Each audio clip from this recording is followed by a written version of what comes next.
2024년도 아버지 주일을 맞이하여서 오늘 꽃 한 송이를 받으신 우리 교회 모든 아버지들, 내년도 아버지 주일 맞이할 때까지 우리 주님께서 건강과 행복으로 함께 하시기를 주님의 이름으로 부탁을 드립니다.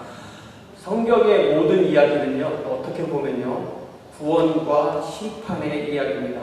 제가 최근에 성경의 모든 이야기는 하나님이 우리에게 오시는 이야기라고 했잖아요.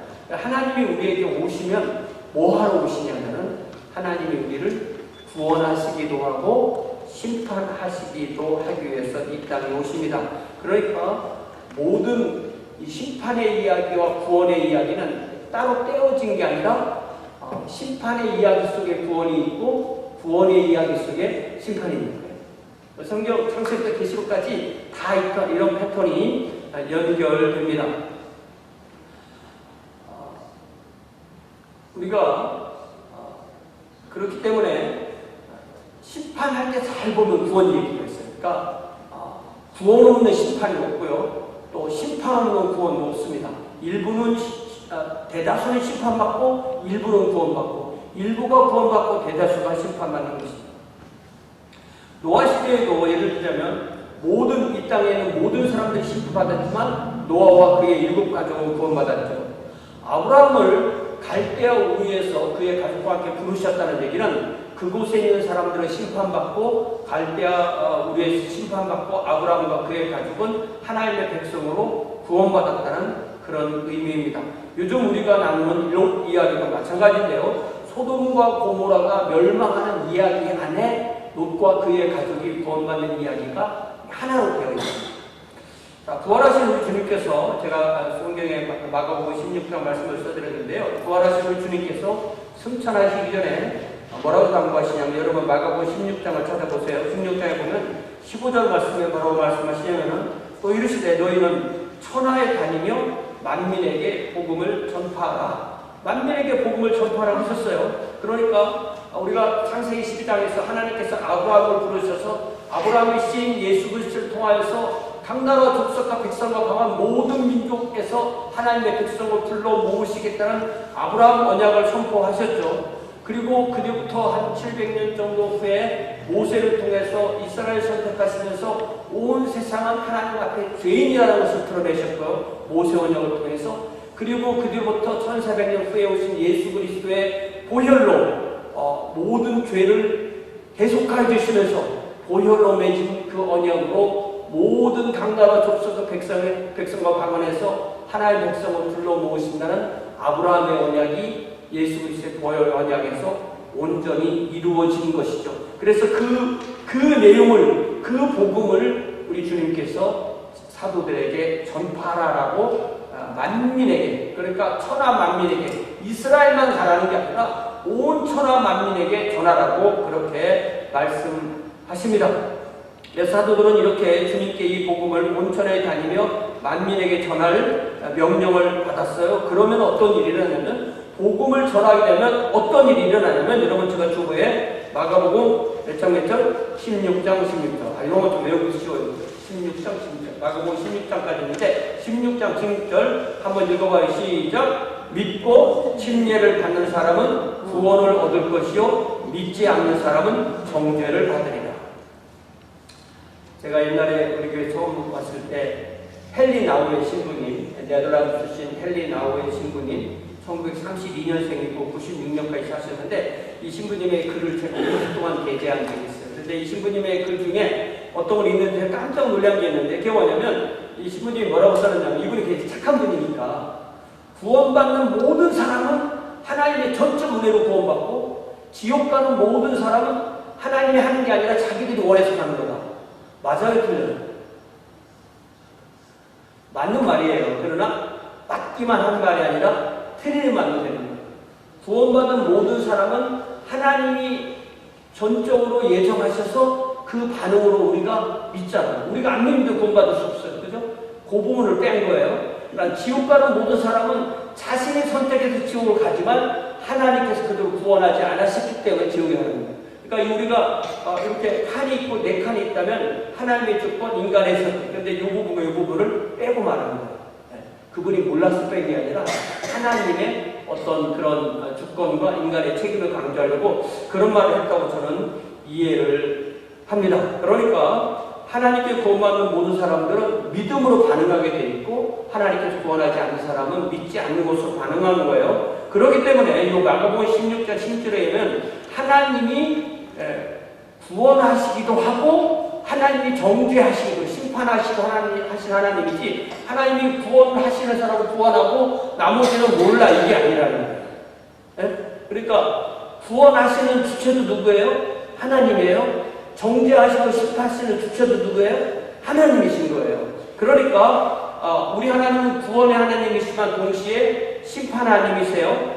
하나님이 구원의 하나님이면서 동시에 심판의 하나님이시라는 이 이야기가 오늘 우리가 나누는 이 창세기 19장 12절부터 22절 그리고 다음 주에 나누는 이 소돔과 고모라의 멸망 이야기 속에 함께 녹아 있는 것입니다. 그래서 오늘 제목은 롯의 구원, 롯이 구원받는 것을 보고 우리에게 하나님께서 주신 말씀이 무엇인가, 우리는 어떻게 소돔과 같은 멸망받을 이 세상에서 구원받았는가 하는 것을 이 말씀을 통해서 우리에게 대한, 저와 여러분에게 대한 이 구원의 놀라운 통찰력을 함께 얻어 또 체험하는 그런 귀한 시간이 되기를 간절히 원합니다.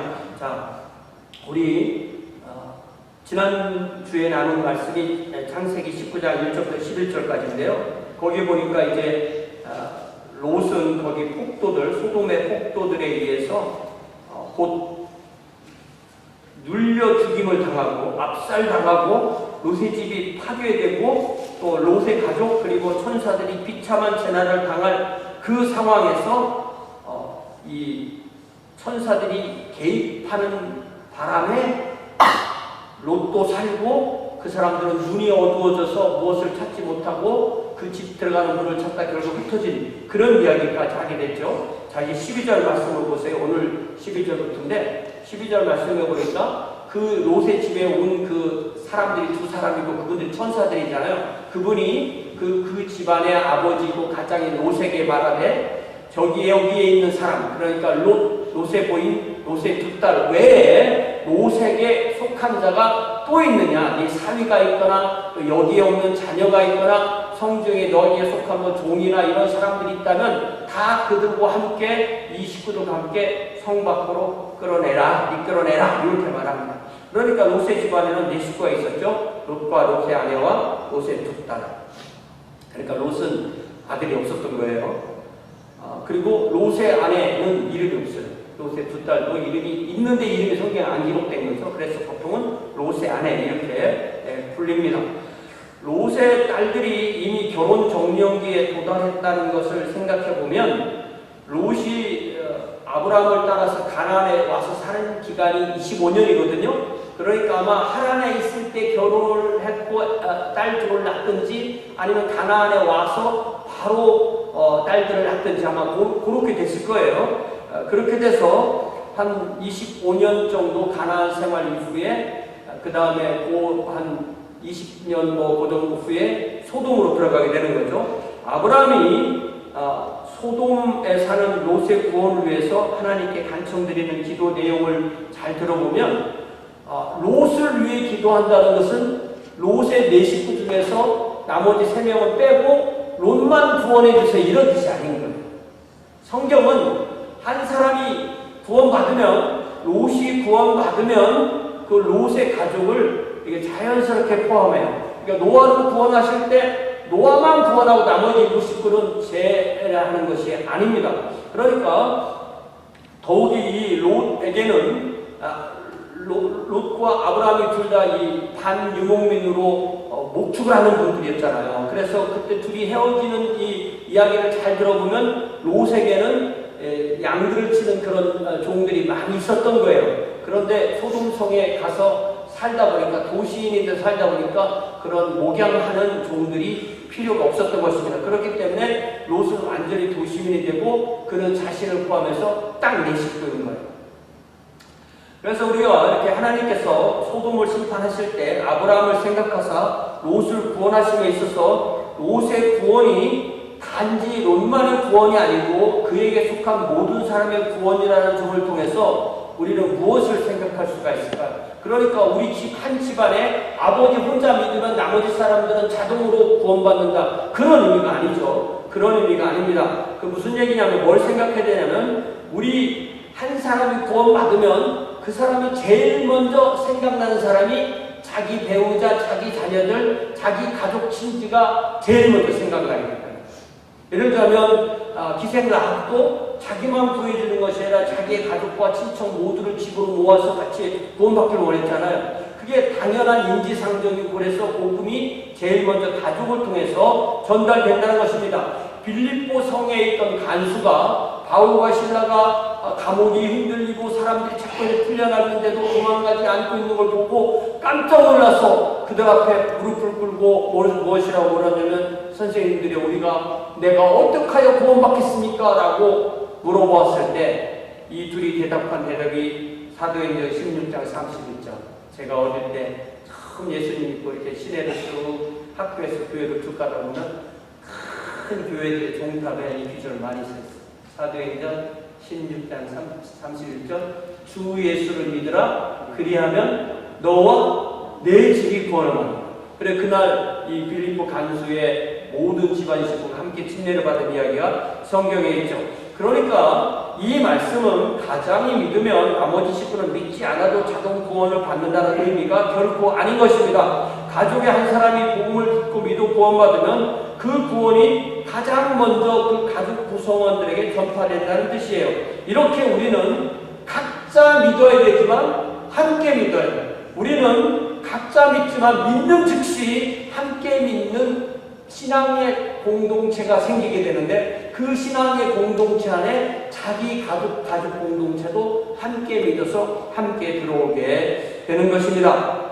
2024년도 아버지 주일을 맞이해서 지금 내 가족 구성원이 때로는 우리가 자녀들을 기르지만 때가 되면 자녀들이 떠나게 되니까 그들이 먼 곳에 가 있게 되는데 그들이 때로는 신앙에서 멀리하기도 하고 주님께 돌아오게 되는데 그 가족 구성원들을 위해서 롯이 자기에게 속한 사람들을 구원하려고 했던 것처럼 우리도 가족 구성원들을 위해서 기도하는 우리 가정의 아버지 어머니들이 되시기를 주님의 이름으로 축원합니다. 이제 13절을 봅시다. 천사들은 창세기 19장 13절에서 소돔의 멸망을 그들이 수행함에 있어서 소돔이 하나님께 심판받아서 멸망하는 이유를 명확하게 설명하는데요. 그들에 대한 부르짖음. 그러니까 소돔 사람들이 지금 살아있고 그들이 행한 악함 때문에 죽어가면서 그들의 죽임을 당한 사람들이 흘린 피가 하나님께 부르짖은 그 부르짖음이 여호와 앞에 크기 때문에 여호와께서 이곳을 멸하라고 우리를 보냈으니까 우리가 멸할 거야 라고 말씀하고 있는 것입니다.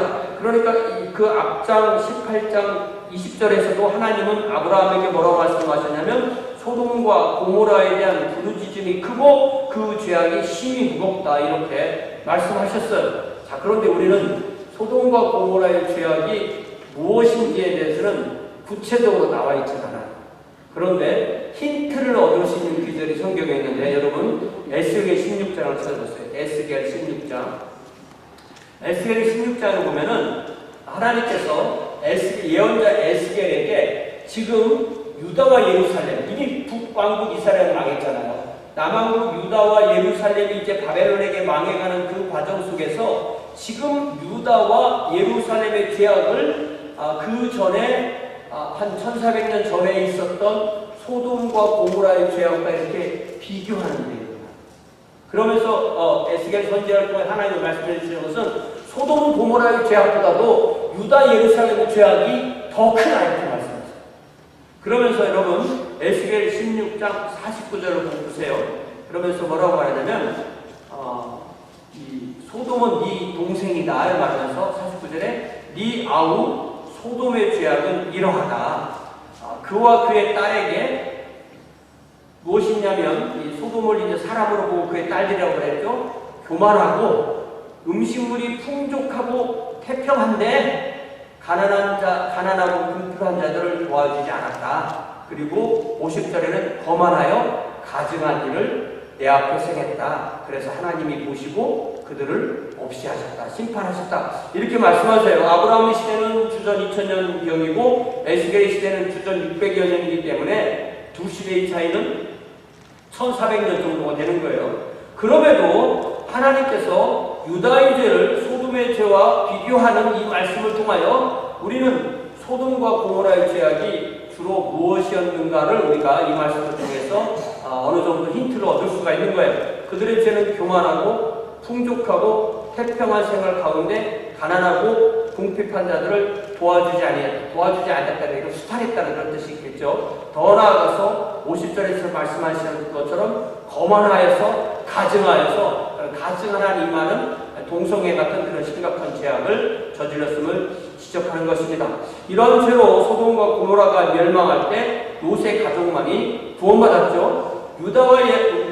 유다와 예루살렘도 남왕국 유다도 우리가 요즘 읽는 성경을 통해서 알듯이 이 신바벨로니아의 느부갓네살 왕이 세 차례에 걸쳐서 침공에 들어오는데 그때 철저히 망하고 많은 사람이 죽고 성전이 파괴될 때 살아남은 사람은 오히려 느부갓네살에게 세 차례에 걸쳐서 포로로 잡혀간 그 사람들이 포로로 잡혀간 것 같은데 예레미야 예언처럼 그들은 구원받는, 오히려 적에게 포로로 잡혀간 사람들이 구원받는 그런 이야기를 우리는 성경을 통해서 알게 됩니다. 유다와 예루살렘의 죄악이 소돔의 죄악보다 훨씬 크다는 에스겔의 말씀이 무엇을 의미하는지 우리는 분명히 알 수 있는데 그게 무슨 말이냐면은 소돔과 고모라의 죄악이 창세기 19장에 이렇게 심판받는 얘기가 나오지만 소돔과 고모라만 죄가 아니다. 그들만 죄인이 아니다. 성경은 의인의 없나니 하나도 없다고 하기 때문에 우리도 같은 죄인이다. 그 이야기를 우리가 어디서 볼 수 있냐면 여러분 마태복음 11장을 찾아봐요. 우리 주님께서 소돔 고모라에게 많이 말씀하셨는데 다 찾아보지 않고 한 군데만 보겠어요. 마태복음 11장 23절. 이렇게 우리가 복음서를 읽다가 만나는 것을 창세기부터 먼저 보고 복음서로 와보면 그게 순서죠. 마태복음 11장 23절에 보면 뭐라고 말씀하시냐면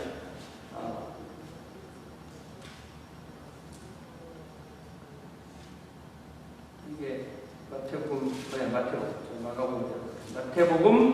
11장 23절 같이 한번 읽어봐요. 시작. 아브라함아 내가 하늘까지 높아지겠느냐 음부까지 낮아지리라. 내가 행한 모든 권능을 소돔에서 행하였다면 그 성이 오늘까지 있었으리라. 이게 무슨 말씀이에요? 우리 주님께서 이 가버나움이 이제 갈릴리 호수 북쪽에 있는 곳인데 우리 주님의 갈릴리 사역의 본부가 가버나움이에요. 그러니까 가버나움이 우리 주님의 말씀을, 우리 주님의 기적을 가장 많이 혜택을 본 데가 가버나움이에요. 그러니까 이 가버나움에서 수많은 표적과 가르침을 행했는데 가버나움이 회개하지 않는 거예요. 그러니까 뭐라고 말씀하시냐면 20절에 24절에 한번 같이 읽어봐요. 시작. 내가 너희에게 이르노니 심판날에 소돔 땅이 너보다 견디기 쉬우리라. 심판 받았잖아요. 소돔은 주전 2000년경에 심판 받았잖아요. 왜? 이게 무슨 말입니까? 무슨 말입니까? 자, 소돔은 지금부터 4000년 전에 심판 받았어요. 가버나움에 관한 말씀은 2000년 전에 하셨어요. 그런데 이 소돔 사람이나 가버나움 사람이나 최후의 심판에 다 나오는 거예요. 무슨 말인지 알겠죠? 다 나와서 심판을 받을 때 만약에 소돔 사람이 받는 심판이 100이면 가버나움 사람은 훨씬 더 많은 200이나 300이나 500이나 1000 이렇게 받는다는 거죠.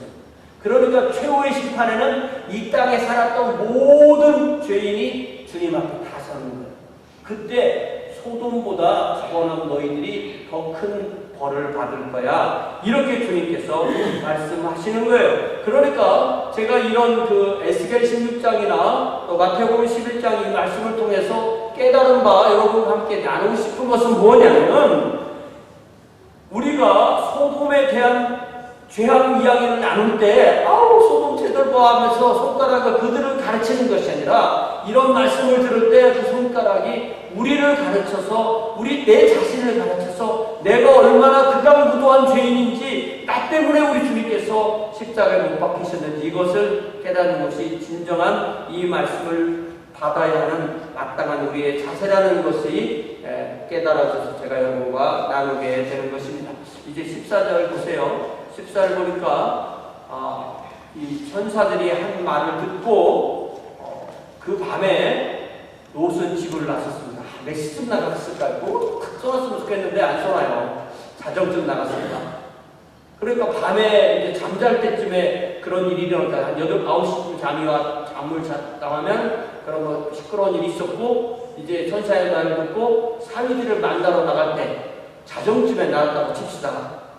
가서 그 사위들을 찾아가 사는 말이 여호와께서 이 성을 멸하실 터니 너희들은 일어나서 우리와 함께 이곳을 떠나자. 자, 여러분이 이제 곧 결혼할 총각이에요. 그런데 장인 될 분이 와서 갑자기 밤에 찾아와서 문을 두드려 하는 말이 이 말 들으면 여러분 반응이 뭐예요? 농담하지 마세요. 그 정도는 약한 거지. 반응이 뭐겠어요? 미쳤뿐이지.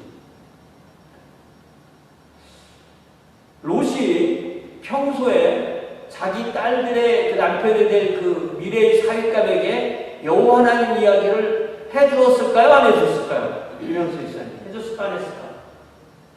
안 했을 것 같아? 했을 것 같아? 몰라요. 네, 몰라. 근데 해줬을 수도 있는 거예요. 네. 우리는 여호와 하나님을 믿는 사람들이야. 우리 딸들도 여호와 하나님을 믿으니까 우리 딸과 결혼하려면 여호와 하나님을 함께 믿으면 좋겠어. 이렇게 해줬을 수도 있어요. 하지 않았을 수도 있어요. 물론 롯이 자기 딸들, 아들이 없는 이제 두 딸들을 결혼시킬 때 아마 사위가 될 사람들을 심사숙고해서 구했을 것이고 자신들이 믿는 자신과 여호와가 믿는 자신과 아브라함이 믿는 여호와 하나님 이야기를 했을 수도 있어요. 그러나 우리 이거 잘 모르죠. 이야기를 했을 수도 있고 안 했을 수도 있었는데 문제는 뭐냐면 그들을 찾아가서 그 밤에 문을 두드리고 장인 이을 찾아와서 사위들의 그 이야기를 하니까 반응이 뭐예요? 이 14절의 반응이 뭐예요? 무엇을 여겼더라? 한낱 농담으로 여겼더라. 지금 조크도 심하게 하시네요. 이런 반응을 보였다. 자, 그러면 그런 반응을 농담으로 여긴 반응이 난 것은 누구 책임입니까? 롯의 책임입니까? 사위들의 책임입니까? 사위들이 성인이니까 물론 사위들의 책임이지만 좀 센스가 있는 사람이라면 이게 이분이 밤에 오밤중에 이런 얘기를 와서 해주셨다는 얘기는 내가 이 밤에 이 사람을 따라가야 되겠구나. 우리 가족은 못 가더라도 나라도 가야 되겠구나. 이 정도 센스가, 제가 센스가 별로 없어서. 예. 우리 이제 답을 다 아느니까.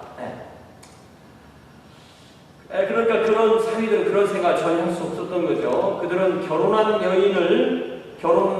될 여인을 잃는 한이 있어도 소돔과 고모라에서 살았던 자신들의 삶을 버릴 생각은 수도 없었어요.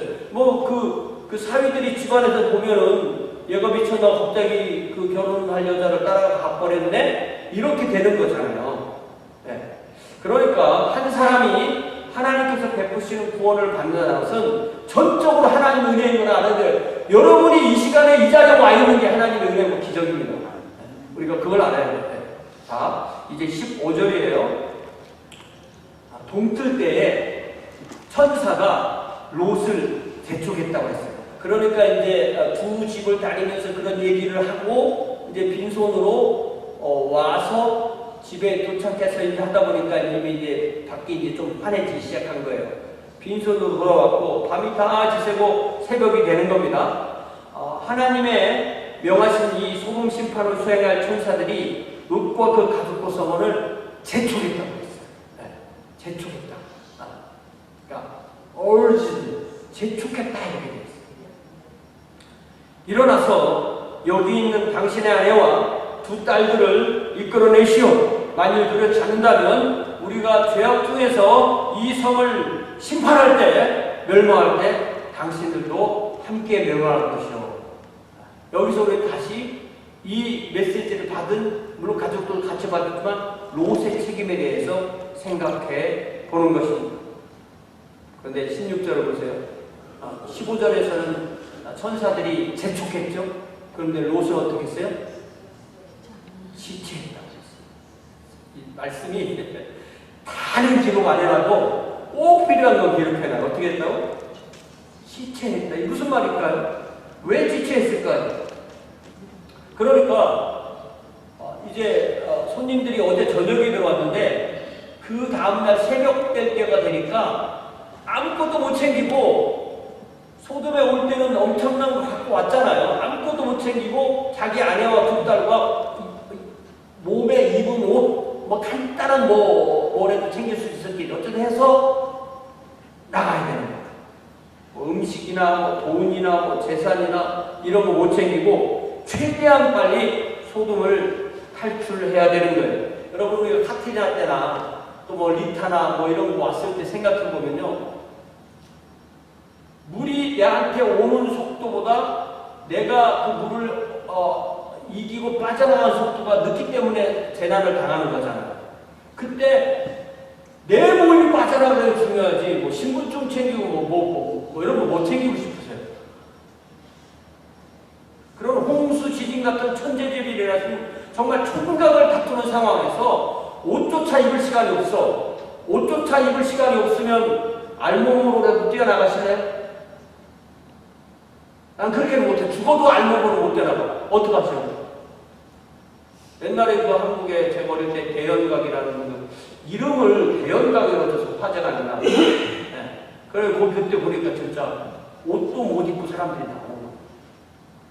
목욕탕에 많이 들이 나오고. 마찬가지잖아요. 그러니까 이 왜 그러냐면 생명을 먼저 구해야 그 다음에 재산도 또 어떤지 하죠. 생명이 그만큼 중요한 거니까. 그런데 롯은 지체했다고 했어요.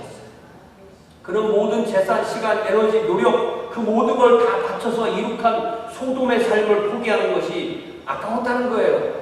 하란에서 가나안을 거쳐서 소돔에 들어올 때는 반유목민이었지만 이제는 소돔의 몇 안 되는 장로 가운데 하나가 됐을 정도로 그 사회의 기득권층이 되었습니다. 이제 자기 딸들이 결혼해서 가정을 이룰 때도 되었습니다. 그 모든 소유, 지위, 영향력을 다 내놓고 간신히 몸만 빠져나가야 되는 이 상황이 그에게는 받아들여지지 않았을 것입니다. 그런데 거기 있으면 죽는데, 그걸 지체하는 거예요. 그래서 보면은 천사가 2명이잖아요. 천사가 2명이니까 천사 한 명이 한 손에는 롯의 손을, 한 손에는 롯의 아내의 손을 붙잡고, 또 다른 천사가 롯의 두 딸을 한 손 붙잡고 뿅 날려가지고 성 밖으로 갔다는 얘기가 아니고, 제가 이거 열심히 찾아봤더니 날려갔다는 얘기는 아니고 그 롯의 집에서부터 성 밖으로 내다보칩니다. 최대한 빨리 나간 것입니다. 이게 제가 이걸 그려놓은 그림들을, 옛날 화가들이 그려놓은 그림들을 봤는데 마음에 드는 그림이 하나 있어요. 제가 생각하는 그런 그림이 아니에요. 그래서 우리가 마음속에 머릿속에 한번 그걸 그려보세요. 자, 17절에 보니까 그 사람들이 그들을 밖으로 이끌어내는 거예요. 다 이제 데리고 나간 거예요. 그러니까 4명과 2 천사가 이제 성 밖에 있는 거예요. 그래서 이들이 성 밖으로 나왔을 때 이때 시간이 언제쯤 되냐면은, 이거 잘 보면은 성경이 또 요건 또 굉장히 자세히 기록해요. 제가 처음에 원고를 쓸 때는 잘못 썼는데 잘 보니까 이때가 시간이 언제쯤 됐냐면 여러분 23절을 보면은 롯이 소알이라는 성에 들어갈 때 해가 돋았다고 그랬어요. 그러니까 해가 돋았다는 얘기는 이게 해가 막 떴다는 얘기가 아니라 어느 정도 높이 올랐다는 얘기죠. 그러니까 이 롯이 천사들과 함께 소돔성을 나올 때는 해가 막 뜨거나 뜨기 직전이거나 그때쯤에 이제 나오는 거예요. 그리고 소알에 들어가니까 해가 어느 정도 떠올랐다. 이런 시간으로 생각해 볼 수가 있습니다. 천사들은 이 17절 말씀해 보니까 밖으로 이끌어낸 후에 도망해라, 생명을 보존해라, 이렇게 말씀하세요. 그러면서 주의사항을 두 가지를 주는데, 두 가지가 뭐냐면 17절에 보면은 보존하라고 말씀하시면서 돌아보지 말아라, 들에 머물지 말아라, 산으로 도망해라, 멸망을 면하라, 이렇게 말씀하세요. 그러니까 이 구원과 멸망이 극명하게 갈리는 상황에서 받은 구원을 감사하기는커녕 이 뒤를 돌아다 본다, 아니면 안 갖고 서 있는데, 이게 무슨 말이에요? 소돔, 저 멀쩡한 소돔 나비를 두고 왜 우리가 나와야 돼? 이거잖아요. 뒤돌아본다는 게 뜻이 뭐냐면, 아까워, 이런 게 되는 거예요. 요 상황에서 생각나는 한국 속담이 뭡니까? 뭡니까? 물에 빠진 사람 구해주니 보따리 내놓으러 간다, 그런 속담이 있어요. 그러니까 우리가 어느 순간에 버릴 걸 버려야 돼요. 그러니까 버릴 걸 효과적으로 버리고 간직할 걸 간직하는 거. 이거 우리가 고수톱 칠 때 그거잖아요. 고수톱에는 이거예요. 버릴 건 버리고 받을 건 잘 받아오는 사람이 이기고 잘못 버리는 사람이 지는 거예요. 그죠? 그러니까 거꾸로 어떤 사람은 버릴 거는 간직하고 간직할 거는 버리는 사람이 있어요. 또 어떤 사람은 최대한 안 버리고 무조건 집안에 쌓아놓는 사람이 있어요. 그래서 집안에 계속 쌓아놓으면 어떤 일이 생기냐면은 썩습니다. 우리 지금 주방에서 냄새 나듯이 썩게 돼요. 그리고 썩으면 어떻게 되냐면 벌레들이 막 생겨요. 벌레들 막 날아다니는 겨대니만 벌레들이 있고, 그 다음 어떻게 되냐면 이게 물건이 계속 차면은 공간이 좁아지는 거예요. 그래서 사람이 갈 곳이 없어요. 나중에는 숨 쉴 공기 양도 부족해져요. 요게 질병입니다. 요걸 뭐라고 말하냐면 저장 강박증이라는데, Compulsive Holding Syndrome. 요걸 해서 이 hold라는 단어를 통해서 한국말로 이게 번역하기에 하면서 호도 이렇게 말하는데, 이게 뭐냐면 못 버리는 병이에요. 못 버리는 병. 저는 약간 못 버리는 병 쪽에 가깝고, 우리 집사람은 과도하게 버리는 병 쪽에 가까워요. 병은 아닙니다. 어쨌든 잘 버려. 그럼 제가 주워오게 돼. 버린 걸 다시 갖고 오게 돼. 갖고 올라가야 돼서 남이 가져가는 것도 있어요. 우리가 살기 위해서 이게 이제 내년이나 그때 뭐 1년에 한 번, 3년에 한 번, 10년에 한 번 쓸지 모르니까 안 버리는 거잖아요. 근데 그걸 안 버리고 하다 보니까 내가 쓰려고 집에 저장해 놨는데 내가 있을 공간이 없어서 그 물건이 나를 죽일 상황이 되는 거예요. 트럭 대놓고 며칠 동안 꺼내도 다 못 꺼낸다고 하죠. 그러니까 버릴 걸 잘못 버리면 너나 할 것 없이 이런 질병에 걸릴 수도 있는 거예요. 자, 여러분 보세요. 마태복음 찾아보세요. 마태복음 24장에 보면은, 마태복음 24장에 보면 16절부터 18절까지 우리 주님께서 뭐라고 말씀하시냐면, 이게 종말의 환난의 때에 말씀하시는 거예요. 마태복음 24장 16절에 18절에 보면은, 그때 유대에 있는 자들은 산으로 도망해라. 로또 산으로 도망하라 했잖아요. 지붕에 있던 자, 이 유대의 집들은 지붕이 평평해요. 지붕 위에 있는 자는 집안의 물건을 그걸 내게 가져가야 돼. 집안으로 내려갈 시간이 있는 거예요. 물건을 가져가 내려가지 말고, 밭에 있는 자들은 겉옷이라도 챙기려고 뒤로 쳐다보지 말아라. 겉옷 벗어놓고 이랬잖아요. 그것도 챙기지 말고 도망가라는 거예요. 그러니까 이게 무슨 말이냐면, 물건이 우리를 구원하지 않는다는 것입니다. 우리를 구원하시는 분은 우리 주님이시라는 말씀이에요. 주님은 믿음의 대상, 사람은 사랑의 대상, 물건은 사용의 대상이에요. 근데 우리가 이게 예수님을 잘못 믿으면 이게 막 헷갈려요. 주님은 사용의 대상, 사람은 이용의 대상, 물건은 숭배의 대상. 이래버리면 인생이 헷갈려지는 거예요. 이게 우리 삶이 혼란스러워지게 되는 것입니다. 18절에 보니까 롯은 이 상황에서도 성사들과 다시 밀당을 하는 거예요. 그러지 마세요. 그 성 밖에 나온 상황에서도 밀당을 하는데 뭐라고 말하냐면 19절에 주의 종이 주께 은혜를 입었고 주께서 큰 인자를 내게 베푸사 내 생명을 구원하시오나 내가 도망하여 산까지는 못 갑니다. 왜냐하면 재앙을 만나서 죽을 수 있습니다. 충분히 이해가 되는 거죠. 자기 아내가 있고 자기 딸들이 있는데 충분히 자기에게 가라고 했던 산은 너무 멀고 시간은 너무 짧고 힘은 붙이고 그 사이에 또 재앙이 덮칠 수도 있고 충분히 이해할 수 있는 거예요. 그러면서 롯이 제안한 이야기가 20절에 나오는데 그 산에 가기 전에 하나의 성이 있는데 저 성은 도망하기에도 가깝고 또 작기도 하다. 그것으로 도망하게 하소서. 작은 성읍이 아니니까 거기 가서 내 생명이 보존되겠습니다 라고 말씀드리는 거죠. 그러니까 롯이 원하는 바는 자기 눈에 들어오는 작은 성을 가리키면서 그 성읍이 자신과 가족이 안전하게 도망하게 가깝고 작다고 말해요. 그러니까 작다는 말 왜 했냐면 그 성이 작으니만큼 소돔 고모라가 멸망할 때 함께 멸망하지 않게 해달라고 간청하는 거죠. 그래야 자신의 생명이 그 성에서 보존된다는 거예요. 이걸 우리가 잘 생각해보면 무슨 얘기냐면 다시 소돔은 롯이 빠져나오기 전까지 심판 안 받는 거예요. 그죠? 롯 때문에 심판을 못하는 거잖아요. 롯을 빼내는 거지. 그러면 롯이 들어간 성은 뭐예요? 롯이 들어갔기 때문에 심판한 말이에요. 말돼요? 네. 그러니까 우리 주님께서 우리를 너희는 세상의 빛과 소금이라고 했어요. 여러분 무슨 김치를 담거나 피클을 만들거나 그럴 때 소금을 넣잖아요. 그때 소금이 한 10% 정도 농도로 돼요. 근데 무슨 굴비를 만들거나 염장 할 때는 소금이 20%라고 해요. 그러니까 우리가 이 사회에서 10% 20%의 역할만 그리스도에 해줘도 이 사회가 썩지 않는다.